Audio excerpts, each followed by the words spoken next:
Hey, welcome to Socialism for All. This file is being recorded for the December 2023 edition of Socialism for All, and it's an audiobook of Palestine Belongs to Palestinians by Enver, a collection of conversations, reflections, and articles from the 1970s and early 80s. If you like this video, please click like and subscribe, and consider supporting on Patreon, or buy me a coffee at patreon.com/socialismforall, or buymeacoffee.com/socialismforall. There are links to Patreon and Buy Me a Coffee in the video description.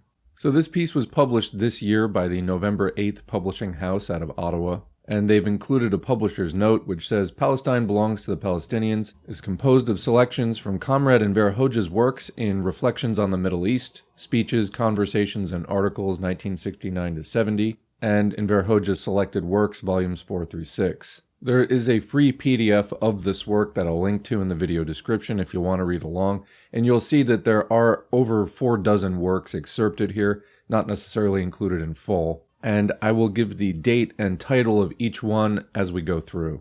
I want to add also that in preparation for this work, which makes frequent reference to Soviet revisionism, or deviations from Marxism and Marxism-Leninism by the USSR, we recently completed a mini-series playlist regarding the Sino-Soviet split.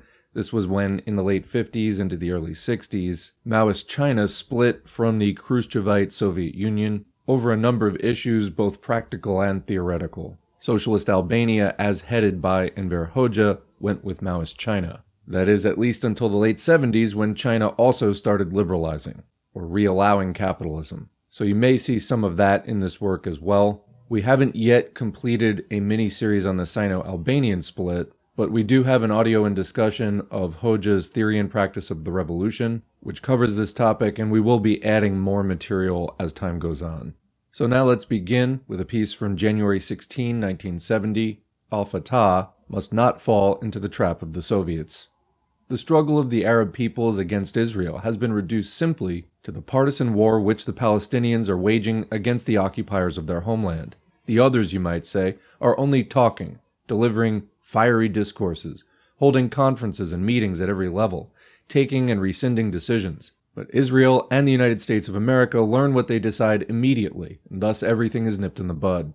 Israel is poised over the Arab countries like a hawk. The Arabs kill one Israeli, the Israelis kill 20 in reprisal. The Arabs damage one Israeli aircraft, the Israelis burn 50 aircraft on the ground. The Arabs capture one Israeli border guard, the Israelis capture 22 Arabs on the following day.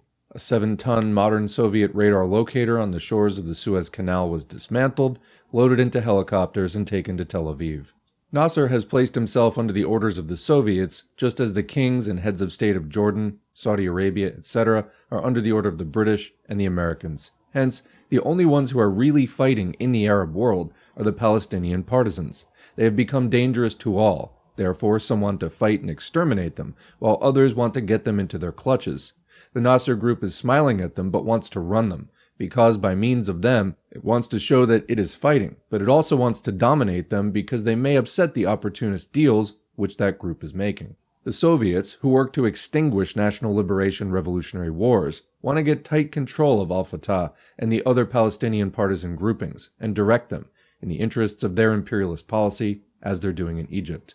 This is what occurs wherever national liberation wars are being waged. When the aggressors are being smashed and defeated, and the peoples are triumphing, the Soviet revisionists intervene with demagogy, promise alleged supplies of arms and other aid, but they do this to extinguish the war, to ensure that the victory is lost, and to rescue the aggressors. This is what the Soviets are doing now with Al-Fatah. Allegedly, they are on the side of the Palestinians. Allegedly, they want to help them, but without doubt, they want to dig their grave. We must expose them in this anti-Palestinian activity. Al-Fatah must never fall into their trap. January 20, 1970. The armed struggle of the Palestinian people is invincible. I reread the article, The Armed Struggle of the Palestinian People is Invincible. I added a paragraph in which I pointed out that, while providing some weapons, the Soviet revisionists, among other things, will try to take over the leadership of the Palestinian National Liberation War, because the arms will be supplied on conditions, and these conditions will be accompanied with their advisors, specialists, spies and saboteurs. The article will be published tomorrow in Zëri popullit. January 21, 1970. The armed struggle of the Palestinian people is invincible. article published in the newspaper Zëri Popullit. The brilliant victories achieved by the Palestinian resistance in the struggle against the Israeli occupiers marked the emergence of an entirely new and decisive factor in the reality of the Middle East and Arab-Israeli conflict. We referred to the affirmation of the cause of the Palestinian nation, which, after the June War in 1967, in a completely autonomous manner, imposed recognition of its individuality and strength on the whole world. It is true that the, quote, Palestinian problem has existed from the first day of the creation of the State of Israel, but up until recently, the big imperialist powers, taking advantage of the confusion and divisions in the Arab world, had succeeded in pushing it aside and treating it only as a problem of refugees who have to be given, quote, assistance, and, quote, settled, so that they forget their own homeland and their national identity.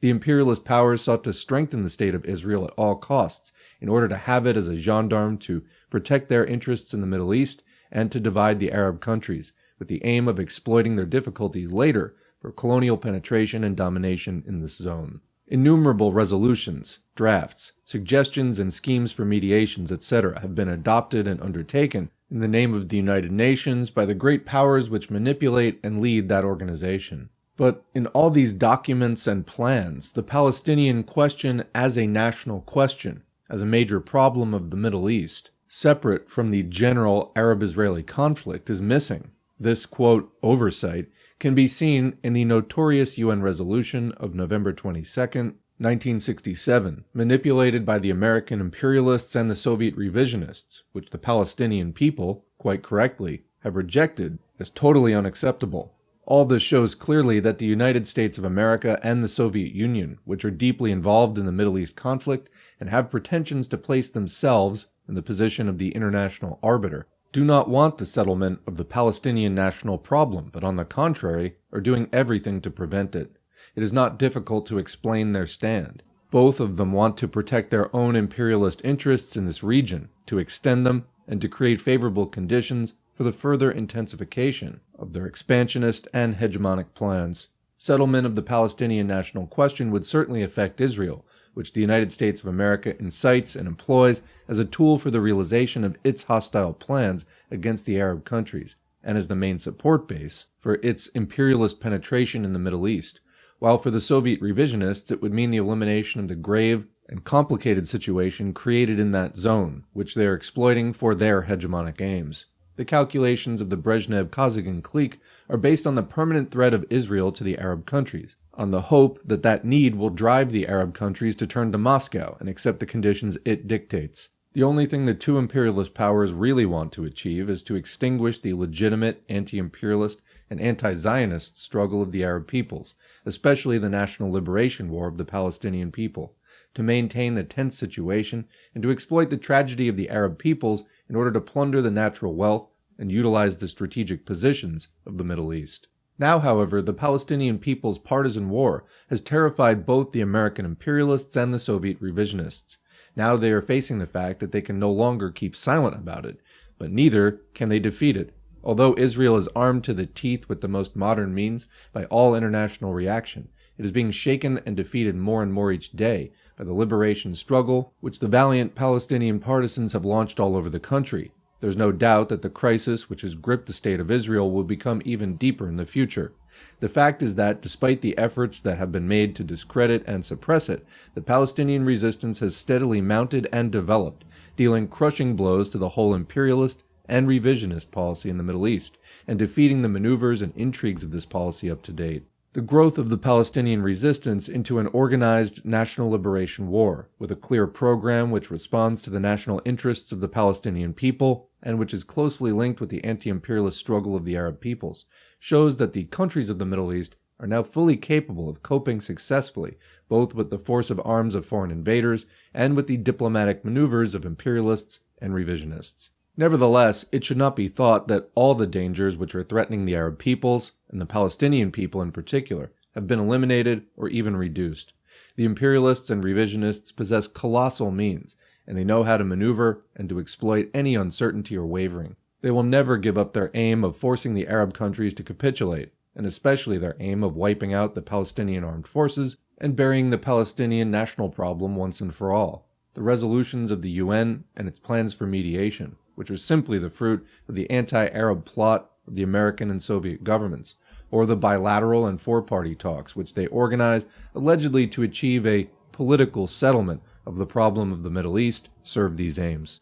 An especially great danger for the anti-imperialist and liberation struggle of the Arab peoples is presented by the Soviet revisionists, who pose as their friends, while in reality are their enemies, no less ferocious and cunning than the American imperialists. Their hostility to the Arab cause has always existed, at all times, and in every stage of the long Arab-Israeli conflict. It has been displayed especially against the armed struggle and the national cause of the Palestinian people.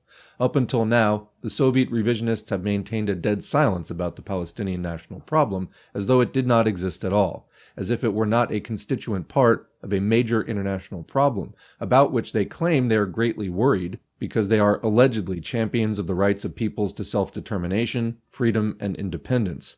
Moreover, they have opposed the armed struggle of the Palestinian people with every means they possess, describing it, in chorus with the imperialist propaganda, as, quote, terrorist actions, provocations, negative extremist acts, etc.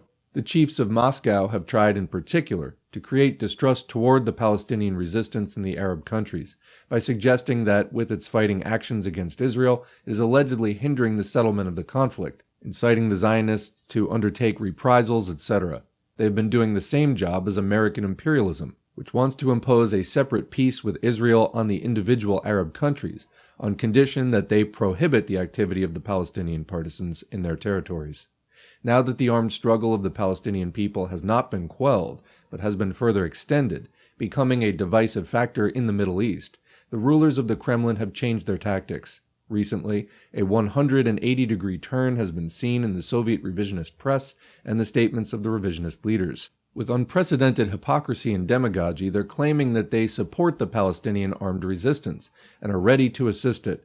It is self-evident that they mean neither support nor assistance. Their objective in the new existing situation is to harness the Palestinian armed forces to their chariot, to deceive and exploit them. By providing a few weapons, they are trying to get control of the Palestinian National Liberation War, to keep it within the framework which suits their hegemonic interests, and the circumstances which arise in their collaboration and competition with American imperialism. It is part of the nature of the revisionists and their savage methods to make their supplies of arms dependent on their conditions, so that, along with them, they demand to send advisors, experts, spies, saboteurs, etc. to the recipient country through whom to achieve their aims. If they manage to shackle the Palestinian resistance, they will seek to use it later as a means of barter in their dirty deals with American imperialism in the Middle East and other zones of the world. The thing that all the imperialists, revisionists, and reactionaries fear most is people's partisan war. When they do not succeed with pressure, threats, and other means of intimidation, they try to hinder and extinguish it with demagogy and deception. This is what the Soviet revisionists are trying to do now with the Palestinian National Liberation Movement. The Palestinian people, who are fighting for a just cause and who, during the last 20 years, experienced to their cost all the frauds, hypocrisy, lies, and slanders of the big imperialist powers, cannot fail to understand that the hand which the Soviet revisionists are holding out to them today is a hand which wants to grab them by the throat and strangle them. They cannot fail to understand that the chiefs who are ruling in Moscow today are the allies of the American imperialists, who for their own imperialist interests are ready to sacrifice the supreme interests of any people, including those of the Palestinian people. If the Soviet revisionists have now been obliged to recognize the armed struggle of the Palestinian people, this is because the heroic fight of the partisans, the men and women of Palestine, has imposed this on them. Likewise, it is this struggle which will bring about the failure of the revisionists' new intrigues, their efforts to sabotage the Palestinian resistance from within and to transform it into an appendage of their hegemonic and enslaving policy. The Albanian people, who are in solidarity with and warmly support the fraternal Palestinian people, are fully convinced that their people's partisan war will triumph over their many imperialist and Zionist enemies and make dust and ashes of all the intrigues and plots which they hatch up to leave the Palestinian people without a homeland and in perpetual slavery. February 10, 1970. The revisionists are infiltrating into the ranks of Al-Fatah. The Soviet revisionists are infiltrating into the Al-Fatah movement of fighters for the national liberation of Palestine too. Yesterday, Yasser Arafat, the leader of the Palestinian organization Al-Fatah, went to Moscow at the head of a delegation to seek aid and weapons, as the leaders of this organization inform us through our ambassadors. These leaders tell our ambassadors that they know the Soviets and their aims, and that they will be vigilant. This is just talk.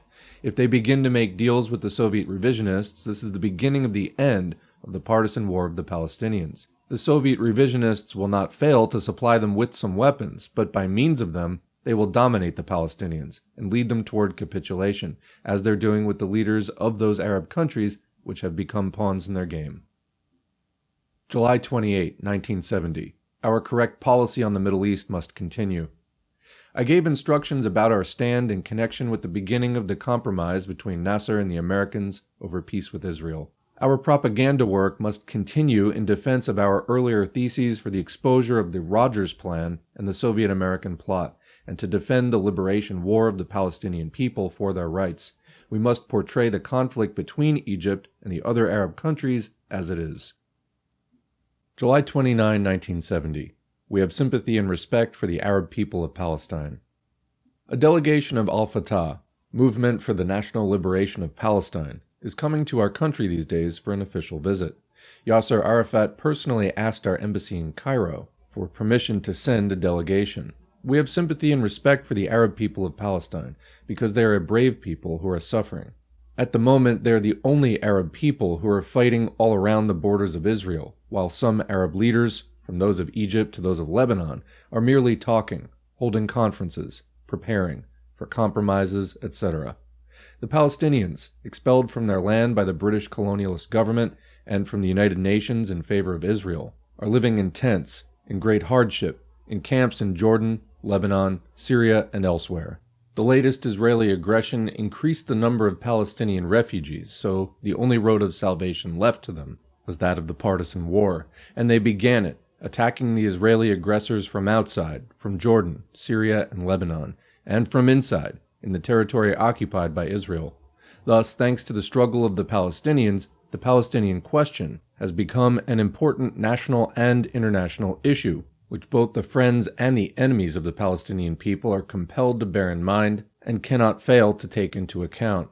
Despite its nationalist tendencies, the Al-Fatah organization is progressive and democratic and the biggest and most powerful organization, which at the moment has a correct line of struggle for the liberation of Palestine and the defeat of the anti-Arab, annexationist policy of the State of Israel, concocted by international Zionism and supported by the imperialists. This organization is not against the masses of the Jewish population, whom, in its program, it accepts as citizens of the new Arab state of Palestine. However, although the representatives of the feudal bourgeois cliques ruling in some Arab countries pose as though they are for the Palestinian struggle, they do not look kindly on this movement of resistance, and since they are unable to liquidate it, want to have it under control. The resistance of the Palestinians has become a serious political and military obstacle, which these cliques are obliged to take into account. The King of Jordan, an agent of the British and the Americans, has made 2 or 3 attempts to liquidate the Palestinian partisans, who are stronger than this sold-out king. At these dangerous moments for the Palestinian guerrillas, they ought to fight him to the end, to unite with the people of Jordan in order to continue the war against Israel and American imperialism. The Soviets and the Americans are making the law in the Middle East. The Egyptian leadership has fallen completely under the influence of the Soviets. Hussein of Jordan is a dyed-in-the-wool traitor. The Syrians are posing as somewhat concerned, while the Lebanese trim their sails to the wind. Nasser agreed in general to discuss the Rogers Plan, which means to enter into negotiations and compromises and, in the end, to make the peace so greatly desired by Israel, in favor of that country and its American patron, and in disfavor of the Arab peoples, especially the Palestinian people, against whom the savage attacks of the gendarmes of the ruling cliques sold out to foreigners will commence later. With the signing of the, quote, peace, the Soviets will turn this into a colossal victory for themselves. They will try to remain in Egypt and to dominate it. There is the danger that the Egyptian ports may become the ports of the Soviet Mediterranean fleet, which emerged from the Black Sea. From the Mediterranean, the Soviet revisionists intend to extend their colonies in Africa, quote, in peaceful ways, in order to cross the seas and reach India. This is how they dream of achieving the empire of Alexander the Great, by conquering the peoples through the threat of arms from land and sea, through rubles, and through their demagogy of a falsified socialism. The Soviet-American peace in the Middle East will be a defeat for all the Arab peoples, and an especially great obstacle for the Palestinian people. This kind of pseudo-peace is a victory for the Soviet-American imperialists in general, and for Israel in particular. What will happen with the Palestinian people will be what happened with the Albanian people before the First World War. As is known, at that time large parts of Albania were divided by the imperialists of Europe among Serbia, Montenegro, and Greece. And after they had thoroughly dismembered our homeland at the Conference of London and through secret treaties, the Tsar's minister, Sazonov, in order to satisfy the appetite of Prince Nicola of Montenegro, demanded that the city of Shkodra be handed over to the latter. On this occasion, one of the other wolves, the representative of French imperialism, said something which went down in history, quote, "Sazonov wants to set fire to Europe to fry an omelet for Montenegro." The enemies of the Arab peoples, the American imperialists and Soviet revisionists, will act and speak in a similar way when it comes to the question of the territorial rights of the heroic Palestinian people. Only the armed struggle through to victory settles accounts with the wolves who attack peoples.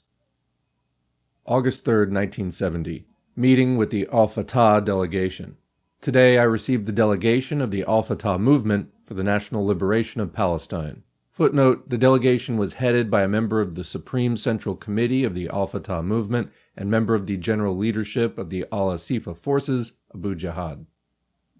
August 3, 1970. Difficulties are overcome and victories achieved only with a correct political line and sound unity. From the talk with the delegation of the Al-Fatah movement for the national liberation of Palestine. We are very happy that you, our Palestinian brothers, have come for a visit to our country. When we heard that your delegation was to come to Albania, we were immensely pleased. The coming of friends from Palestine is bound to please the Albanian people, because they wholeheartedly love the Arab peoples, and the fighting Palestinian people in particular. I say the Palestinian people in particular because your situation is worse than that of the other Arab peoples. Your difficulties and sufferings are not over, and continue to be greater than the sufferings of all the other Arab peoples. The Arab peoples are honest, generous, and sincere, and as history tells us, their struggles have been bitter, and generally speaking, they have always fought heroically. They are revolutionary and have fighting traditions. The Arab peoples have not only fighting traditions, but also cultural traditions.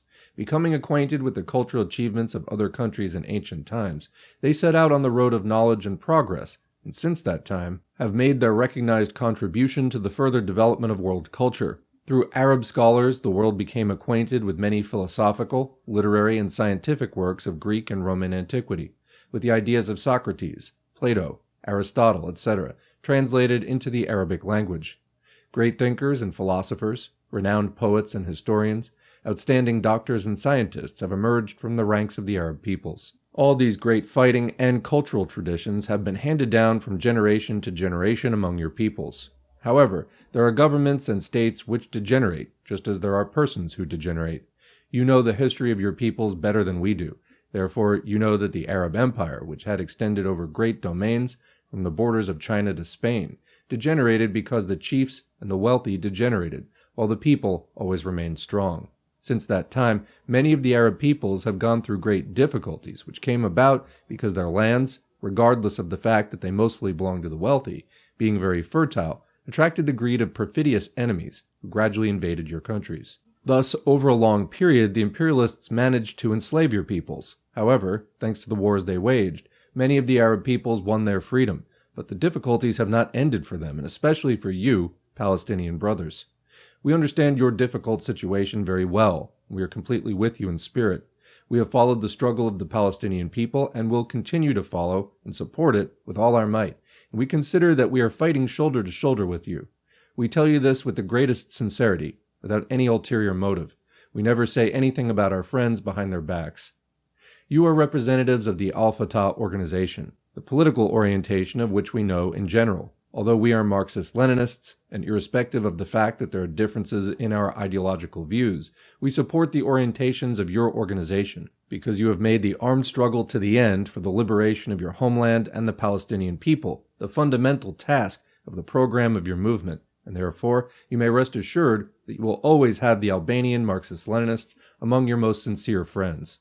Like you, we too have some experience from our National Liberation War. When we started the war, obviously all the masses did not hurl themselves into the fight right at the beginning.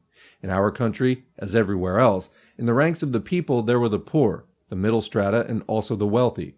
We decided to encourage, to open perspectives to, and rely on the poor strata of the people, because they are the foundation of the victory. In Albania, the main aspiration of the masses of the poor peasantry, who comprised the majority of the population, was the land. In our conditions, whoever possessed the land guided the destiny of the homeland. Therefore, we told the people that the land should belong to him who tilled it, and one of the first things we would do after the victory was to give the land to the peasants. Through the centuries, they had fought for the land, but they had never realized their dream. That is why when we came out with the slogan, "The land to those who till it," at first the peasants did not believe that they would really become owners of the land. From the beginning of the fight, many of our fine comrades were killed, but their sacrifice gradually aroused the trust and confidence of our peasants that the National Liberation War, which was led by the sons of the people, would truly secure them the land, and thus the peasants began to join us.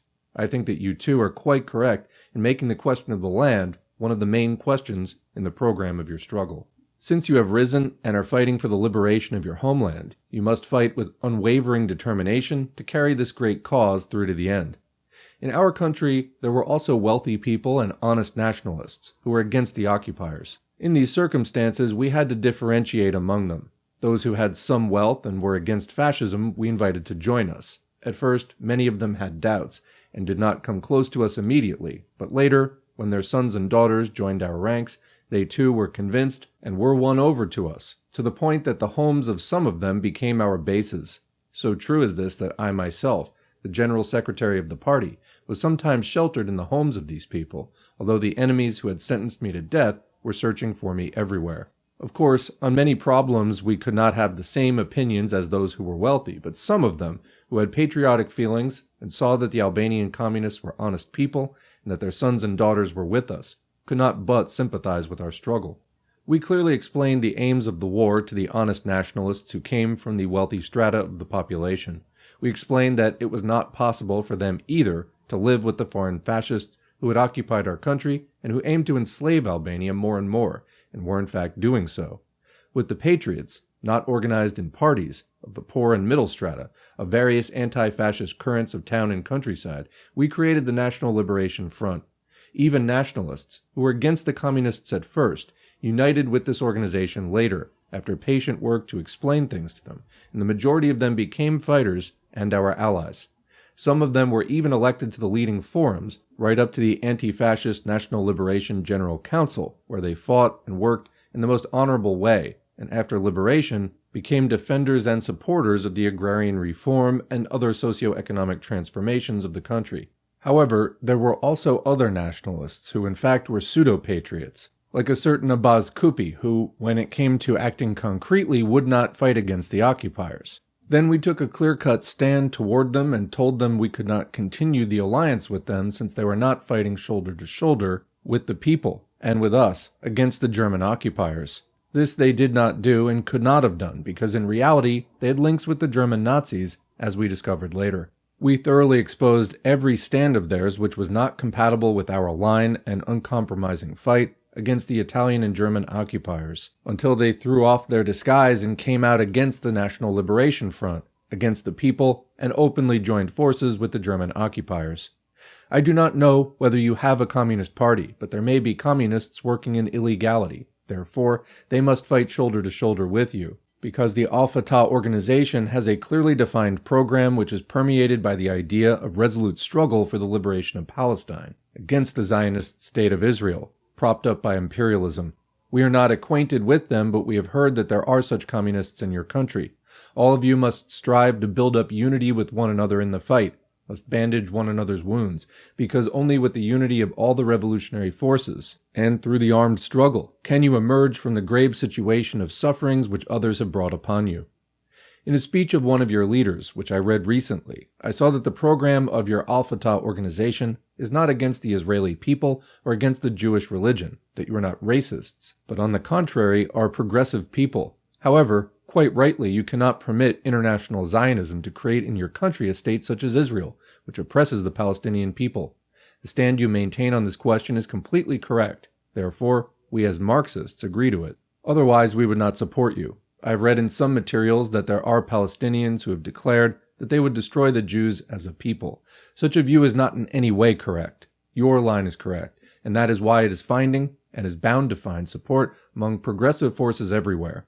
This is another reason for the Palestinian communists to be even more united like true brothers and in complete unity with you in the fight against a common enemy for the complete liberation of Palestine.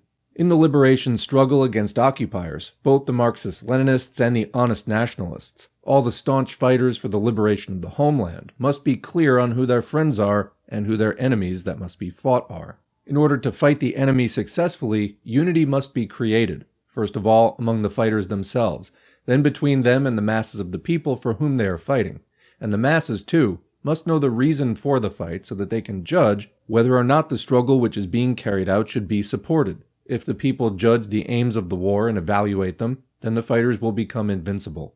Whatever the name someone may adopt and whatever their proclamations about carrying out this or that work, in the final analysis, it's the people who will evaluate these things, and this not on the basis of words, but on the basis of deeds carried out for the people. When the people see that someone is acting correctly, honorably, and making sacrifices for them, then they support them unreservedly and strengthen their unity with them. Therefore, the unity within the movement and the unity of the movement with the people are decisive factors. It must be borne in mind that all do not understand the importance of unity and the way to achieve it in the same manner. However, unity cannot be ensured without a strong leadership at the head of the movement. The unity within the ranks of your organization and its unity with the people, then, are major factors essential for achieving victory, in our opinion. If you have this, and if you keep the correct political and military line pure, then you may be sure that you will always score successes. If the opposite is the case, you will be faced with many difficulties. With the correct line and with strong unity, you will surmount every difficulty. Your unity with that of the other fraternal Arab peoples is exceptionally important for you too. This unity is vital to the liberation of Palestine and the conquering of your enemies, because the Palestinian people are a component part of the Arab peoples. Therefore, their opinion about the liberation of your people cannot be an external factor of secondary importance, but on the contrary, is an internal factor of first-rate importance. The genuine unity of all Arab peoples against their common enemy and for the good of all these peoples is essential, but it must be created in struggle and not with words. We Marxists can collaborate even with a minor king like Hussein of Jordan of the Hashemite dynasty, although everyone knows how much, quote, benefit the peoples have had from kings, if he fights for the freedom of the Arab peoples. But if Hussein tries to maneuver with the American imperialists against the cause of the freedom of the Arab peoples, and against the freedom of the Palestinian people in particular, we cannot be in unity with him. On the contrary, we must fight him until he suffers the same fate as Faisal, who came from Medina and was placed over the Iraqi people, as well as that of Nuri Said. Footnote, King Faisal II and Prime Minister Nuri Said were executed in 1958, when the monarchy was overthrown by a group of Iraqi officers, headed by General Qasem. Back to the text. From the experience of our country, we can tell you that our ex-king, Ahmet Zogu, after thoroughly fleecing the people, when the homeland was placed in danger, grabbed the gold like a thief and cleared out, leaving the Albanians to the mercy of the fascist aggressors. Therefore, we could not in any way be in unity with a thief and executioner of the people. Hence, unity is created in struggle, and must be created only in struggle. The international alliance with the workers and the peoples of the whole world has also great importance for the struggle of your people and the achievement of victory over the occupiers.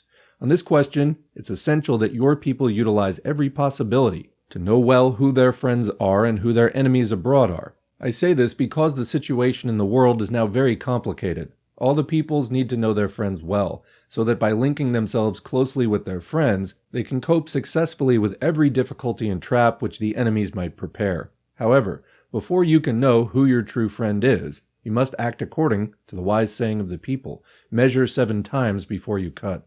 You must think whether the friendship of this or that country is in the interest of your people first of all. This is how we Albanians act. We always bear this principle in mind in selecting our friends. If linking with a certain country is in the interest of the people, then you should agree to become friends. If it is to the detriment of the people, then you must not establish friendship with this or that country. Someone may say that we are small and need friends. Therefore, bow in allegiance and join up with him. No, we can never agree to such a friendship of subjection. Regardless of the fact that we are small, we never bow in allegiance. This is valid both for the big peoples and for the small. The only true friends are those who support you. especially when you're hard-pressed, when you're in trouble.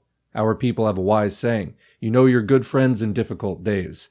Therefore, it's very important for every people to know their friends. Generally speaking, all the peoples are your friends, while the cliques ruling in different countries and those who come into the leadership of states are not and cannot all be your friends. The American, British, French, and other imperialists cannot be your friends. But besides these, now another new imperialism, Soviet imperialism, has emerged. The Soviet revisionist chiefs who pose as Marxist-Leninists, in fact, are traitors to this ideology, the only aims of which are the freedom, prosperity, and happiness of the people. Therefore, they are traitors to the Soviet peoples and at the same time, traitors to your people, to our people, to the Arab peoples, etc. In the Arab countries, there are persons who, thinking that the Soviet revisionists are helping them, call them friends. But we say bluntly that they're gravely mistaken. Whatever the Soviet revisionists may provide is temporary and intended to deceive you and to create the impression that they allegedly defend the peoples and their liberation wars, while on the other hand, they take measures to ensure that this so-called aid does not go in favor of the Arabs, for example, but for their own gain. It is a mistake to rely on the friendship of Soviet social imperialism for the temporary so-called aid which they provide with ulterior motives. No one should be deceived by the aid promised by the revisionists. Therefore, anyone who is concerned about and fighting for the interest of their own people must not build their hopes on their aid. They might give someone weapons, but the question must be asked, why do they give them? As far as we know, up till now they have not supplied you Palestinians with weapons, precisely because you are determined in the struggle against the enemies of your people, and we think that so long as you continue to struggle for the complete liberation of your homeland, they will never supply you with weapons. It may be said that the Soviet revisionists have given Vietnam some weapons. In the first place, it must be borne in mind that these are a few old weapons that they do not need. Apart from this, they're obliged to do so because a different situation there exists for them. Their stand toward the war in Vietnam is a life and death issue for the Soviet revisionists. Their authority is greatly dependent on what happens there, because in order to deceive others, they have posed and still pose as defenders of the Democratic Republic of Vietnam. However, the Soviet revisionist chiefs are not fools. Therefore, with their hypocritical stand toward Vietnam, their aim on the one hand is to protect their own interests there, and on the other hand, to avoid discrediting themselves in the eyes of the Soviet peoples and the peoples of the whole world, and to restrain the struggle of the Vietnamese people, a thing which is greatly in the interests of the American aggressors.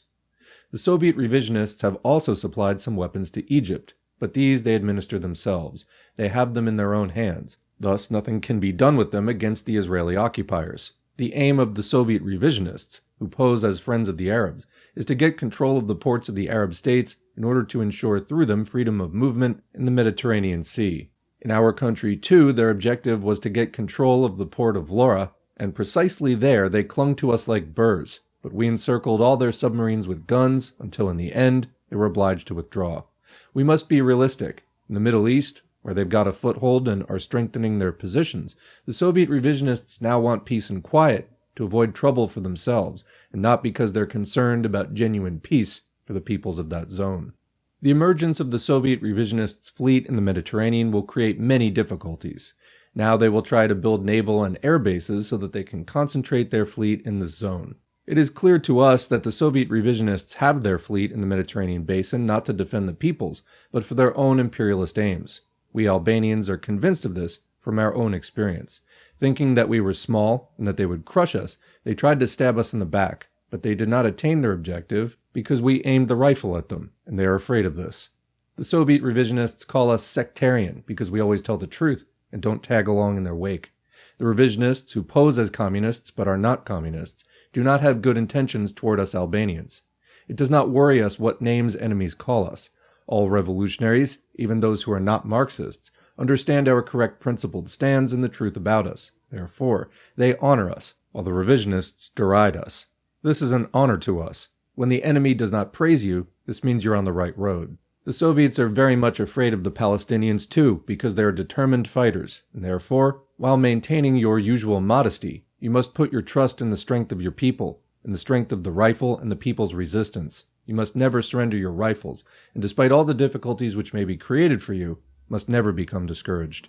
Perhaps we're mistaken, but we believe that difficulties will be created for you, both by your open enemies and your false friends.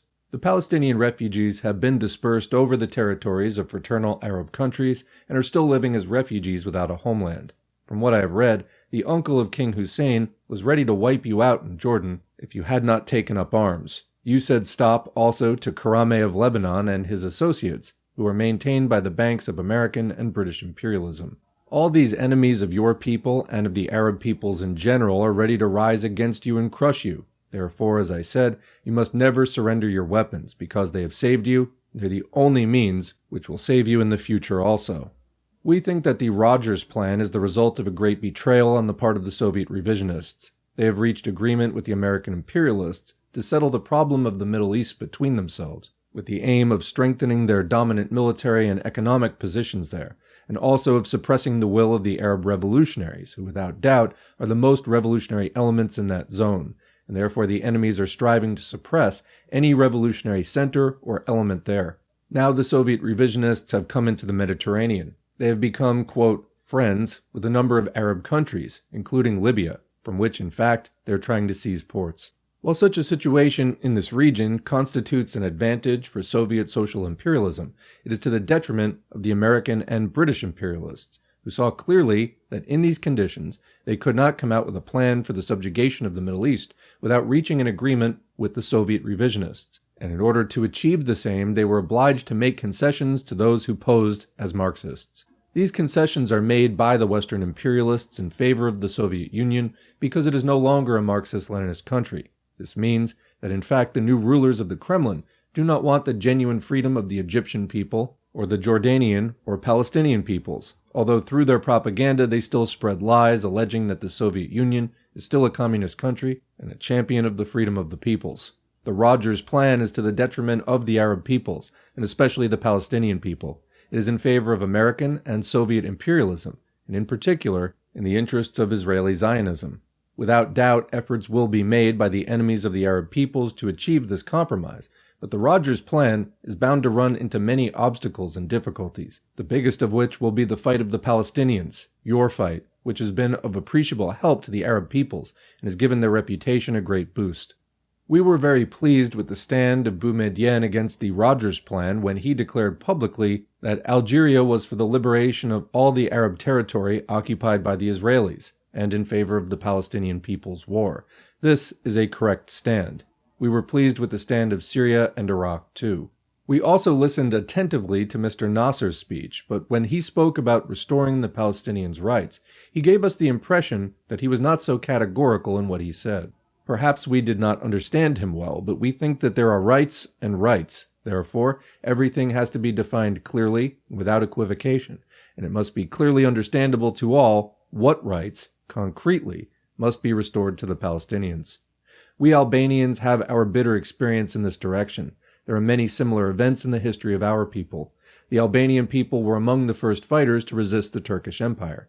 In the Balkan War, they assisted the neighboring peoples, the Greeks and the Serbs, against the Ottoman Turks. But when the time came for Albania to be liberated from bondage to the sick man of the Bosphorus, footnote, the reference here is to the Ottoman Empire, which by the end of the 19th century and beginning of the 20th was in decline, all the neighboring states, supported by the great powers of that time, Britain, Germany, France, Russia, etc., descended on our country to partition it.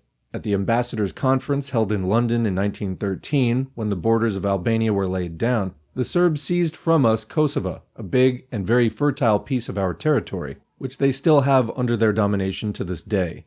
Montenegro also seized a part of our territory, and so did others. The appetite of Prince Nicholas of Montenegro was whetted. The Albanian territories which he seized with the aid of the imperialists did not satisfy him, so with the aid of the Tsar of Russia he tried to take Shkodra and the surrounding districts. But our grandfathers took up their rifles, fought with determination, and saved this piece of the homeland. In connection with this event, one of the diplomats of that time said that the Tsar of Russia wanted to set fire to Europe to cook the omelet for Prince Nicholas. We think that what occurred once upon a time with Albania is likely to occur with Palestine too, when it comes to implementing the Rogers Plan. When the present foreign minister of the Kremlin, Gromyko, posing as the champion of the Palestinian people, like Sazonov in the past, begs the imperialists for 5 kilometers here and 7 kilometers there for the Palestinians, Rogers will repeat that Russia's Gromyko wants to set fire to the world to cook the omelet for Hussein or someone else. With this, I want to say that the Rogers Plan for the so-called peaceful settlement of the Middle East question must be combated tooth and nail because it is to the detriment and against the interests of the Arab peoples and of the Palestinian people in particular.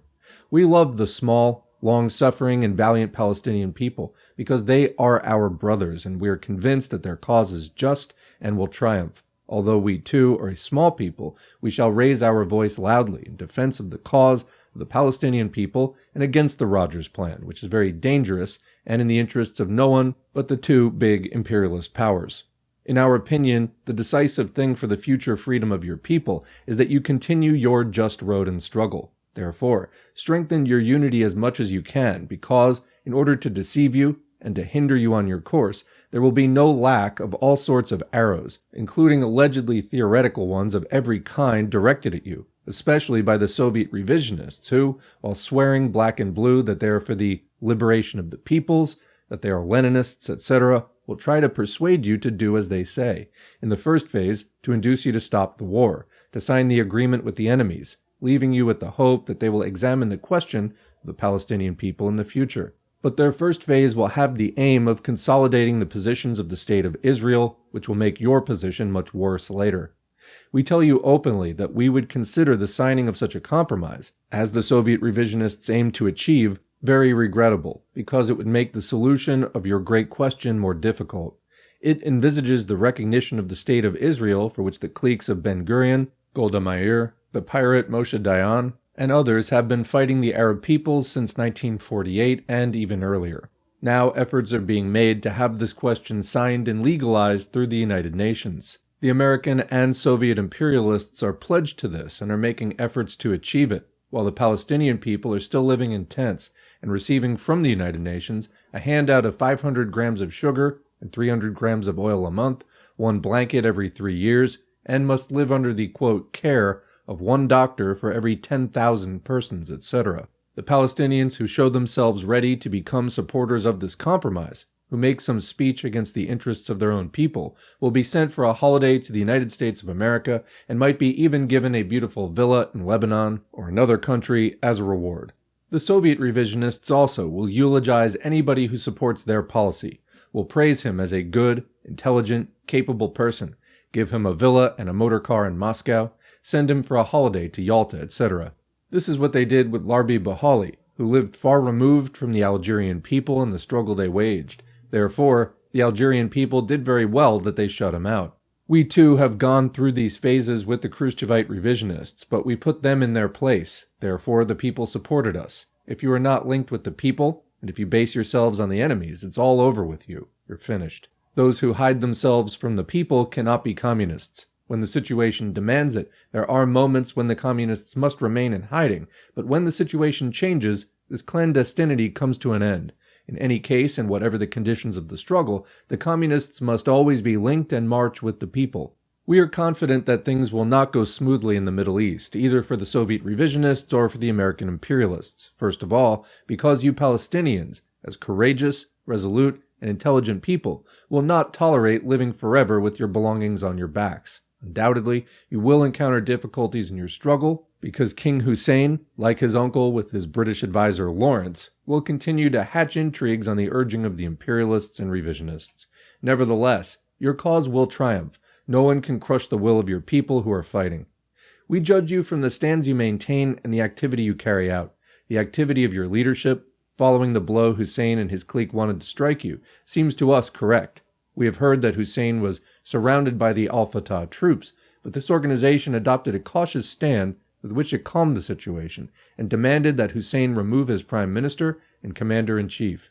This was one of the first tests, during which we think that Al-Fatah judged things correctly. Otherwise, the situation might have become worse. But even if the situation had become worse, we believe that you would have known how to act. And if more favorable circumstances had been created and everything seemed to have been achieved, you Palestinian fighters would not have relaxed, but on the contrary, would have kept your vigilance constantly at the necessary level. No situation would have found the Palestinian Fedayeen, who have always kept the rifle in hand, unprepared. In these conditions, neither Israel, the Soviets, nor anyone else would be able to harm you. With their resolute struggle, the Fedayeen of Al-Fatah will not go on much longer carrying the blankets of the UN, but in unity with the army and the people of Jordan, will raise high the banner of the Arab people's liberation struggle, will triumph over the imperialists and Israel, and through their struggle, will certainly succeed in liberating their homeland, a real homeland, in which they can live, and then your many friends throughout the world will hail your victory. We are sure that you follow events vigilantly. Therefore, we consider it unnecessary and do not allow ourselves to try to teach you lessons to show you how the people's freedom is won. We want to tell you only that when we were in conditions similar to yours today, we bore in mind that one must not retreat over matters of principle which have been well thought out, but must act courageously to apply them in practice. We have never been afraid of the threats which the enemies have made and are still making against us. Since they secured their freedom, the Albanian people have fought with determination for decades on end, and that is why they have emerged stronger from every battle and have made the borders of their homeland inviolable. Without this determination of the people, we would have been overthrown by the enemies. Today, too, we are ready as always to withstand whatever kind of war that might be undertaken against us by the enemy, whether by the social imperialist Soviet Union, revisionist Yugoslavia, monarcho-fascist Greece, fascist Italy, the United States of America, or all of them together. Indeed, we have been in struggle against them all. This has tempered us, made us stronger, made us impregnable. Otherwise, we would have been gobbled up long ago. The enemy is perfidious. He might attack Albania, but you can be sure, comrades and brothers, that he won't come out of it without being badly mauled by our country. He might attack some easier place when he's convinced that the object of his attack is ready to hoist the white flag, that is, to submit. But the enemy is afraid to do anything against us because he is well aware that it will not be easy to come out alive from the adventure which he might undertake. The enemies are pursuing similar tactics and aims with you too, but it is difficult for them to achieve their aims because they have to reckon with the unity of the fraternal Arab peoples, which constitutes a very important factor. Many chiefs of the Arab countries need to keep this in mind. Like it or not, when the masses of the rank-and-file Arabs see that their Palestinian brothers are being killed, they will not remain indifferent, but will come to your aid.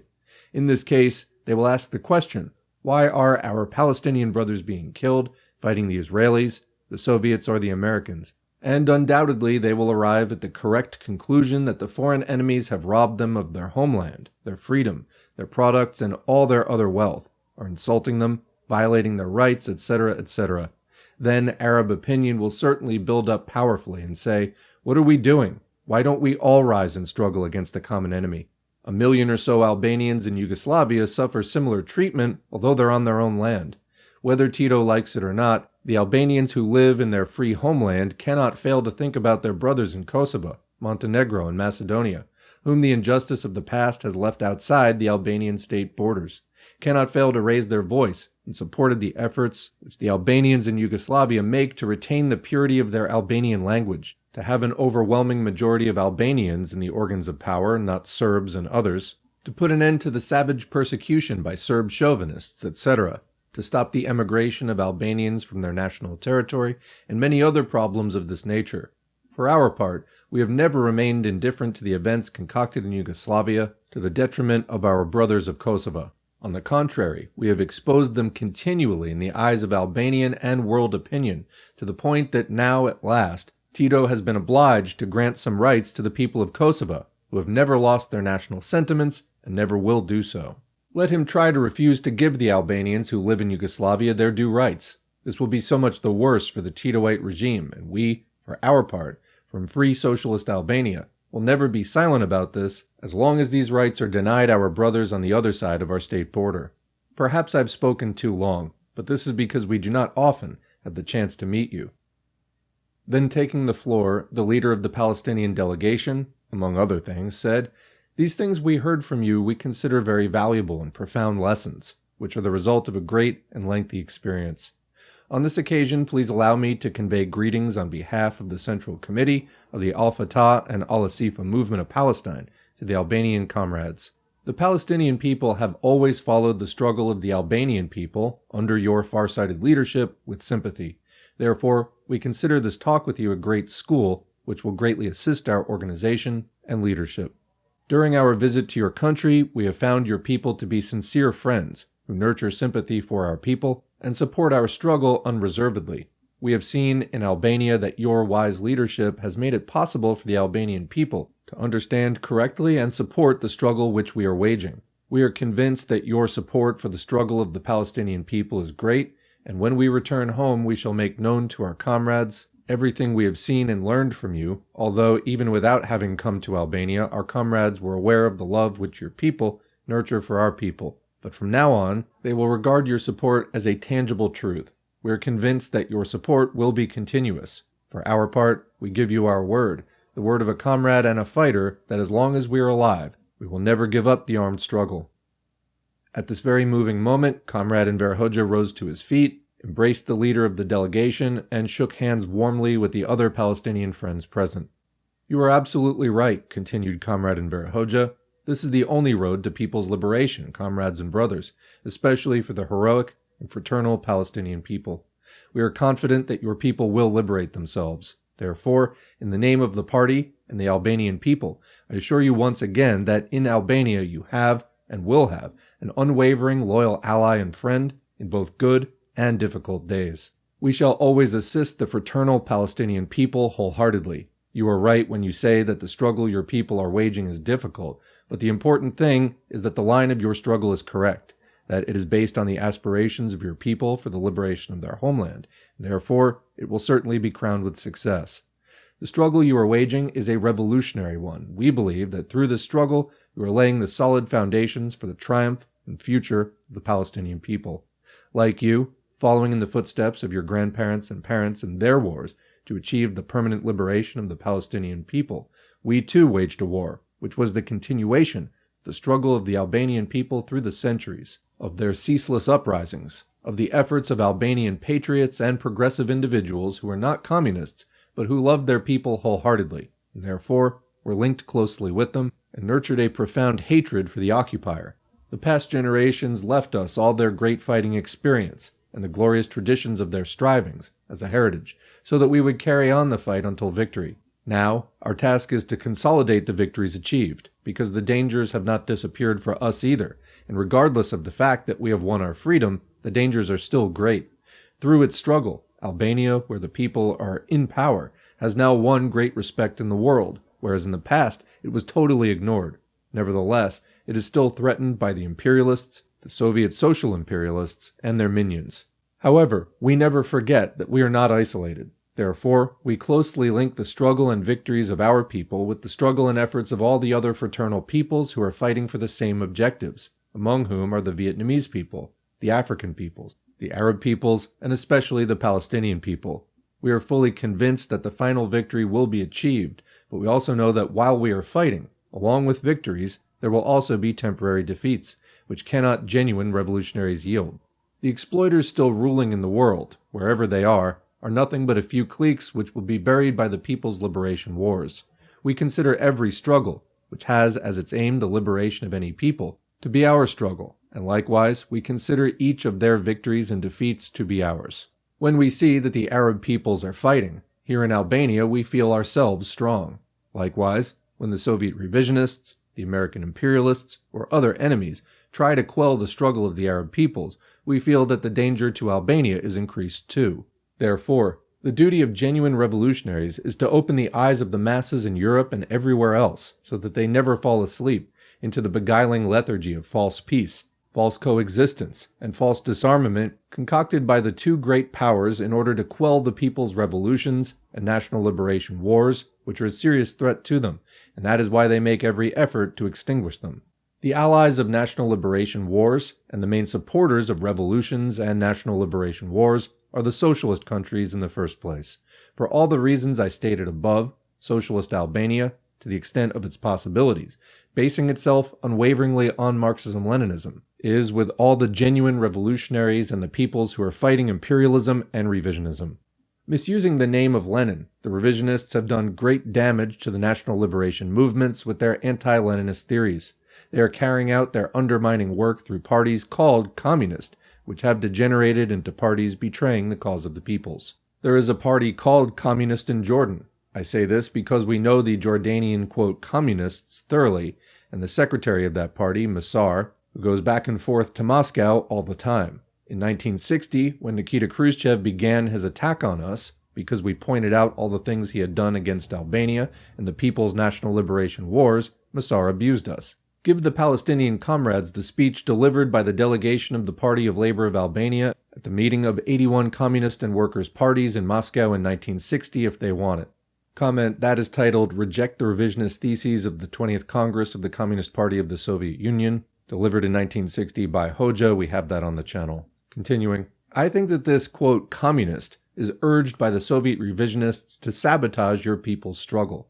To this end, in order to fight you in every way, he receives not only money, but also weapons from your enemies. The chief of the Jordanian pseudo-communists is even ready to assist King Hussein against you.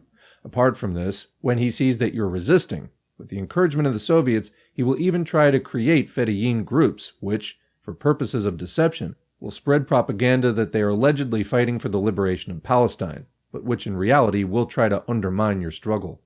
The Palestinian comrade responds, we know that he has received weapons from Bulgaria and the Soviet Union.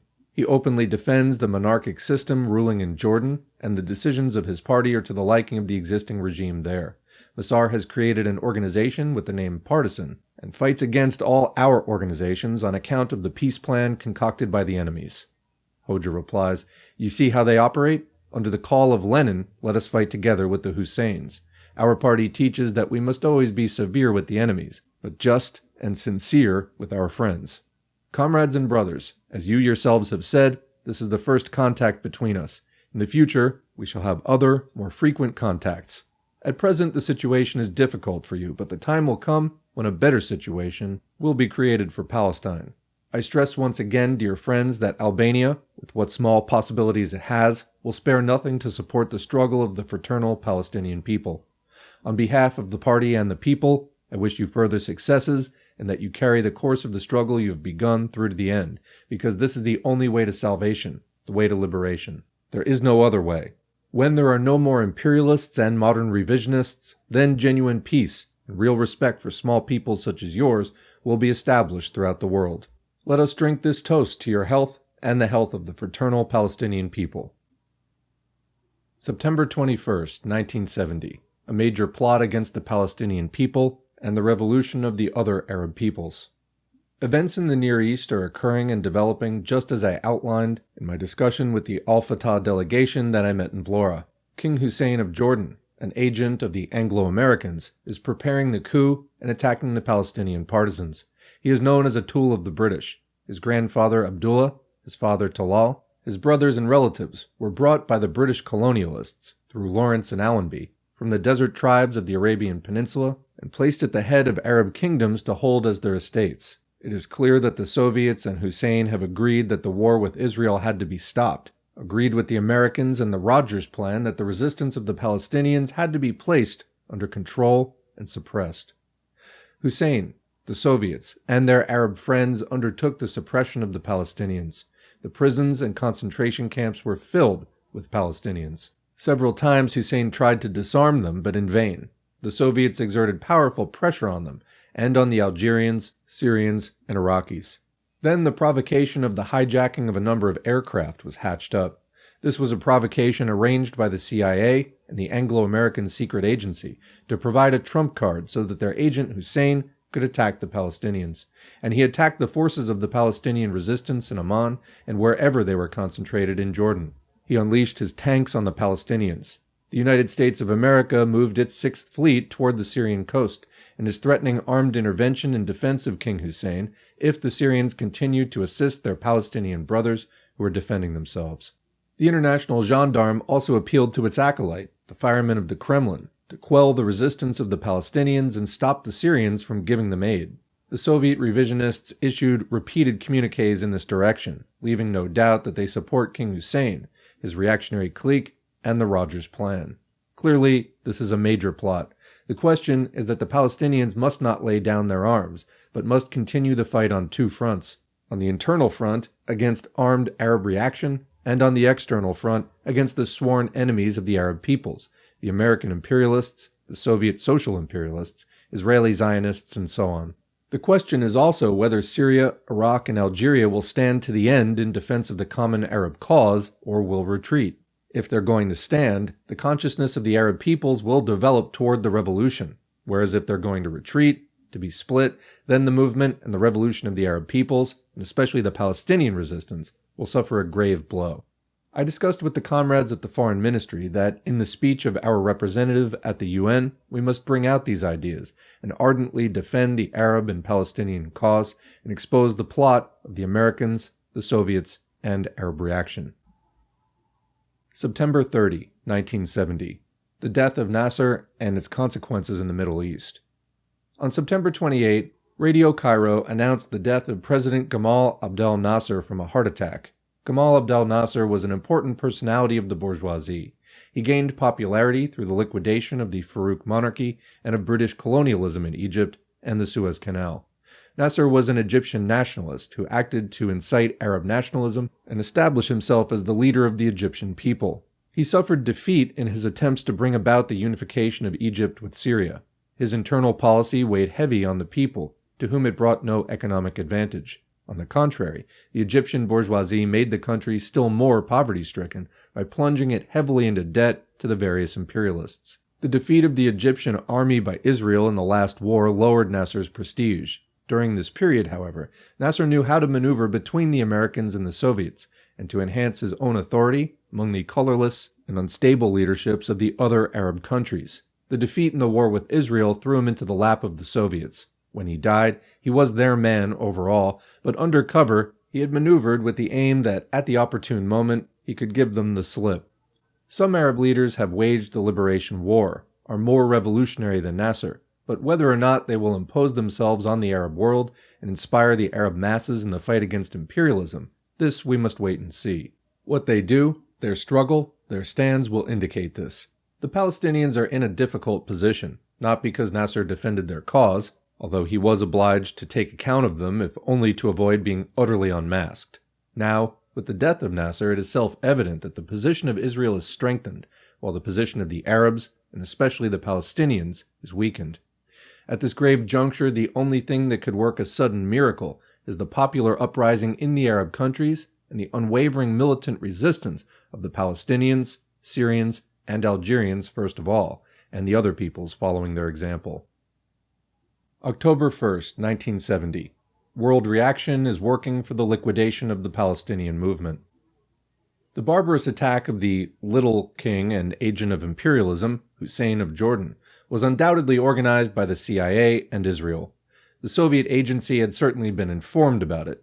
This whole gang was interested in making the Palestinian fighters cease their armed resistance. Of course, the means and methods which each of them employed to achieve the same differed according to the particular circumstances and interests, but the objective was the same: to eliminate the Palestinian resistance, which opposed the Rogers Plan and the Israeli-American aggressor politically and with weapons, inspired the awakening of the Arab consciousness, and kept the Arab uprising alive. If this revolutionary situation were not ended, the positions of American imperialism in the Middle East would be endangered, while if the war with the Arabs had continued for a long time, not only would Israel be in danger of losing the war, but its very existence as a state would have been at risk. The throne of King Hussein and the power and existence of Jordanian reaction would also be in danger. That is why this whole group chose the course of the complete physical liquidation, in barbarous ways, of the whole Palestinian resistance. Hussein launched artillery, tank, and infantry attacks on the partisan camps in Amman and to the north of it. Savage fighting went on day after day, and thousands of people, partisans, women, children, and Hussein's soldiers were killed and wounded indiscriminately. Nevertheless, the Palestinians resisted and fought bravely in Amman and the other zones to the north of the Jordanian capital, on the border with Syria, which came to their aid. Iraq, which also had its military forces in Jordan, maintained a very dubious stand, mostly pro-Hussein. The opposition of Arab and world opinion was aroused. The reactionary king and murderer Hussein was exposed. He was unable to achieve his aim. Indeed, as the conflict dragged on, the hopes of reopening the discussion of the Rogers Plan were lost.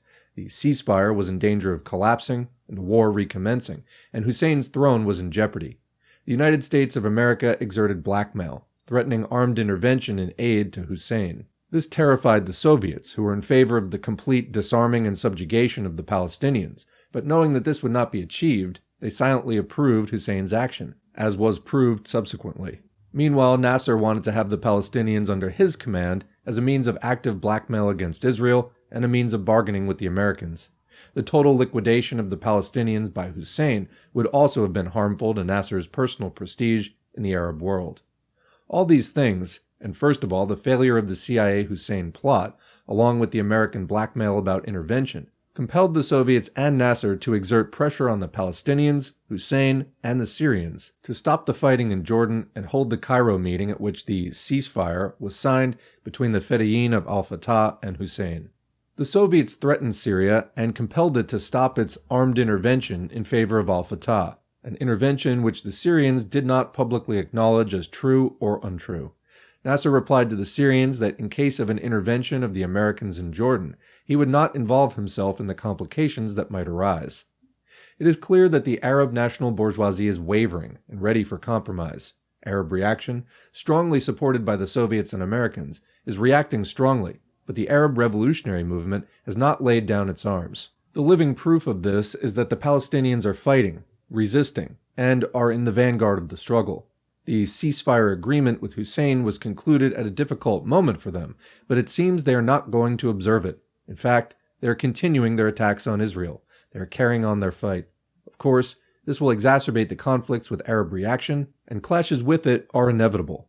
The fact is that the Arab masses are courageous but divided, not of a high political level, and unorganized for war, because there is no progressive, revolutionary leadership, although this will certainly emerge from the revolutionary struggle. January 13, 1971. We must condemn the crime of Jordanian reaction against the Palestinian people. I asked for a draft of the telegram to be prepared in reply to the Palestinian-Albanian Friendship Association about the crimes which Jordanian reaction perpetrated against the Palestinian Fedayeen. November 1, 1971. Report to the 6th Congress of the Party of Labor of Albania. The Middle East, too, has been turned into a hotbed of tension. The imperialist Israeli aggression, the aim of which is to subjugate and enslave all the Arab peoples, has been going on for a long time. The situation has been aggravated also by the interference in that area of the Soviet revisionists who, by posing as friends of the Arab states, are seeking to occupy strategic positions and to extend their hegemony there. The Zionists, the imperialists, and the Soviet revisionists are now trying to split the Arabs and to set them at loggerheads with one another, with a view to weakening their common anti-imperialist liberation front and imposing on them a peace against their vital interests. The aim of the two superpowers, which seek to take the fate of the Middle East in their own hands and to play the role of arbiter, is to divide it into spheres of influence and, on the lives and bones of the Arab peoples, build new war bases from which to launch imperialist invasions on the continents of Asia and Africa. But the Arab peoples have not fought for centuries for freedom and independence, in defense of honor and riches, to sacrifice them now for the imperialist interests of the great powers. The price for the pseudo-peace which the US imperialists and Soviet revisionists are offering them is very high. Furthermore, it's deeply offensive to the glorious traditions, the dignity and pride of all the Arab peoples. They have made it clear that they will not give up even an inch of Arab land, and will do no deals over the Palestinian question. They have risen against the violence of the Jordanian reactionaries in their attempt to suppress the partisan forces of Palestine, who stand in the front line of the liberation struggle of the Arab peoples, and have rejected the imperialist plot, which is aimed at completely and definitely liquidating the Palestinian revolution. Our people consider the Arab peoples as traditional friends and brothers, and are in complete solidarity with their just cause. Our people have been, and always will be, on their side. We are convinced that the Arab peoples will raise high the banner of the liberation struggle against the imperialists and Zionists, against the active interference of the Soviet revisionists, and the deceptive maneuvers of all those who pose as friends but are trying to stab them in the back. The Arab lands belong to the Arabs. The cause for which the Palestinian people are fighting is invincible. February 13, 1974. The Palestinians must continue their fight. Today, I was informed about the talks which our comrades held with the Palestinian delegation of Al-Fatah. This delegation came to Albania on January 31, 1974. The talks were cordial. The Palestinians must continue to fight ceaselessly and in conditions which are very difficult for many reasons. Although they are fighting for a common cause, they are divided. Naturally, the various currents which exist within their ranks are unable to coordinate even their minimum common program on this war and its aims. From what we hear, because they have published nothing, their program is to liberate Palestine from the Jews. What is to become of the Jews in the State of Israel? At present, the Palestinians are fighting from the territories of others, since these others are at war with Israel. Nevertheless, even now they cannot fight properly or as they would like to. They are obliged to submit to the policy of the Arab state from whose territory they operate. But what are the Palestinians going to do when these Arab states cease the war against Israel, as they undoubtedly will? The prospects are gloomy and difficult for this war, which must be continued in new conditions. November 1st, 1976. Report to the 7th Congress of the Party of Labor of Albania. For the Arab peoples, we nurture sincere feelings of affection and friendship, which we shall continue to develop further. They are progressive and peace-loving peoples who have made a valuable contribution to many aspects of world culture. We believe that the Arab peoples will achieve their complete liberation from the yoke of foreign capital and the bloodthirsty imperialists, and victory in their just struggle against the Israeli aggressors. We will powerfully and firmly support the just cause of the Arab peoples to oppose imperialist Zionist aggression, to liberate the occupied Arab territories, and to cope with the conspiracies of U.S. imperialism and Soviet social imperialism. Our people and our country support the just struggle of the Palestinian people to gain their national rights, to return to their homes, of which they have been robbed by Israel, the instrument of U.S. imperialism. We maintain ties with and support the Palestine Liberation Organization. We would like to see a strong militant unity, which is the reliable basis of their triumph over the Zionist and imperialist enemies established among the Arab peoples. And we're going to leave it right there for this reading. We have gone just about halfway through, and we'll be posting the second half in a few days. I'm not sure if it's going to be before or after New Year's, but it should be in the next week regardless. So, what do you think so far? Leave a question or comment in the comments area below, and we'll continue the discussion there as always. Otherwise, thanks for listening, and thanks to the current patrons and Buy Me a Coffee supporters. Their names are on the screen. If you'd like to get your name on the screen, head to patreon.com/socialismforall or buymeacoffee.com/socialismforall. This channel is non-commercial. We don't run ads or do sponsorships. It is purely viewer supported, so that support is really important, and it allows me to spend a lot more time on this channel than I'd be able to do without it. So if you like this channel, thank me, but also thank a patron and consider becoming one yourself. Also, whether you're a patron or Buy Me a Coffee supporter or not, engagement counts. Like, share, subscribe, leave a comment, even if it's just thanks or good video. All of those actions on your part help to boost this content and this channel, whether it's on YouTube, Patreon, SoundCloud, Spotify, Substack, or wherever else we're posting this. The channel has been growing steadily, and more people have been stumbling across it, so thanks very much to your support in engaging with the channel. Finally, organizing is where all of this comes together. That happens in the real world.